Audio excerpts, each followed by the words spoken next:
The door trap.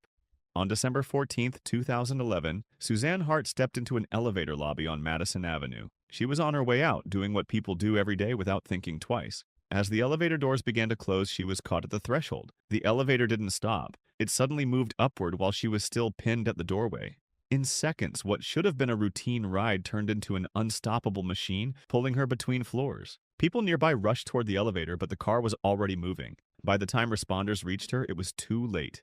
The stroller. On October 13th, 2016, a mother waited with her baby in a stroller on the 23rd floor of a Brooklyn apartment building.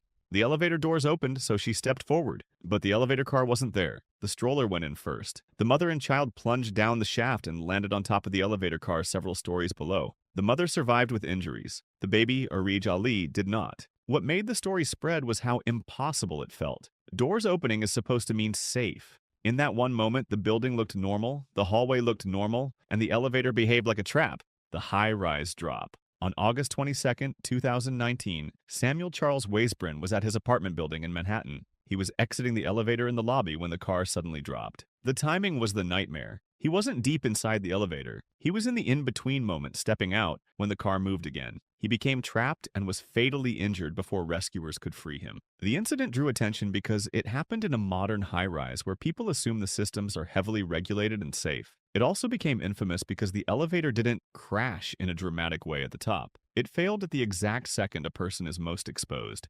The illegal freight elevator. On December 15th, 2020, Maria Sanchez was working in a Manhattan supermarket when a small freight elevator, sometimes described as a dumbwaiter, moved unexpectedly while she was loading it. Investigators said the device rose and caused fatal injuries. What turned it from a workplace tragedy into a citywide shock was what inspectors found afterward. The elevator was unregistered and illegal, and it was shut down following the death. It was a reminder that elevator deaths don't always happen in dramatic freefalls. Sometimes they happen in tight back rooms with equipment that should not have been operating at all. Party lift collapse. On New Year's Eve, December 31st, 2019, a large gathering was held at a farmhouse property in Madhya Pradesh. People used a private lift installed in the building to move between floors during the party. At one point, multiple guests entered the elevator to come down. Then the lift's belt reportedly broke. The elevator crashed and 6 people were killed, including the owner of the house. Others were injured. The part that hit hardest was how ordinary it started. Not a construction site, not a storm, not a skyscraper, just a celebration and a private elevator that failed under real use, turning a countdown night into a mass fatality, pinned between the door. On November 12th, 2024, Lakshman Pramanik entered an elevator in a commercial building in Bengaluru. At some point during the ride, he became trapped in the narrow gap between the lift door area and the shaft wall. He was fatally injured before he could be rescued. What makes this kind of incident so terrifying is the space itself. It is not a fall you can see coming.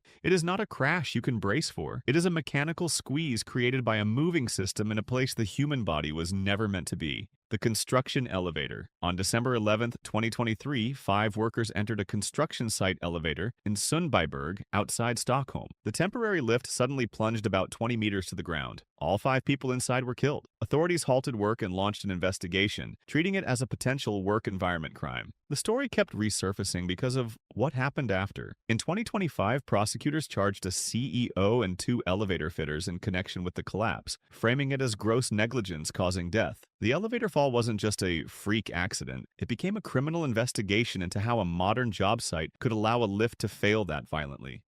Turkish elevator. On September 30th, 2025, Pelin Yasot Kiyga entered the elevator in her apartment building in Tarsus while heading to work. The elevator malfunctioned and became stuck. She managed to contact her husband. He rushed to the lift and tried to pry the doors open from outside while calling for help. Then the worst possible thing happened. The elevator suffered a catastrophic failure and plummeted down the shaft into the basement. Rescue crews pulled her from the wreckage, but she was pronounced dead at the hospital. Investigators questioned multiple people connected to the building and elevator maintenance as the case turned into a criminal probe.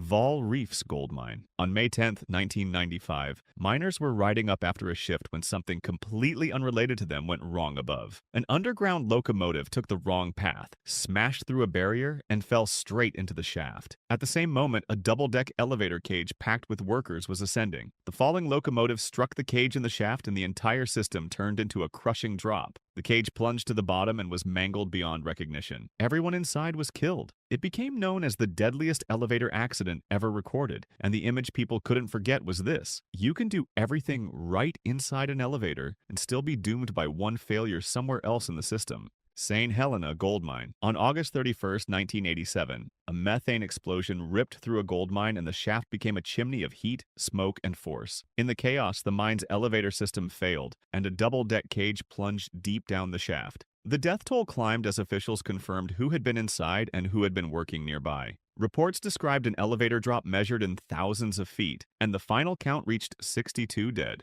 What made it especially grim was the split-second nature of it. One moment the cage is a routine ride to a shift, the next it is falling into darkness with no escape route and no second chance. Torun Center. On September 6, 2014, workers at a major construction site climbed into a construction elevator at the end of the day. The lift was high up, roughly the 32nd floor level. Then it failed. The elevator plunged and hit the ground with enough force to kill everyone inside. 10 workers died. The site instantly became a flashpoint for public outrage because it wasn't a freak storm or a natural disaster. It was an everyday work routine on a project meant to represent modern progress, ending in a fall so violent it triggered criminal investigations and long arguments about who ignored safety warnings and who signed off on equipment that shouldn't have been moving people at all. Impala Platinum Mine. On November 27, 2023, miners were being carried toward the surface in a conveyance cage when it suddenly dropped around 200 meters inside the shaft. Survivors described a rapid descent and a brutal stop. The initial official updates reported 11 killed and dozens injured. Later reporting raised the death toll to 13 as more victims died from injuries. In mining, people accept danger from rock and machinery, but this was different. This was the one system meant to move people safely through the vertical void failing without mercy,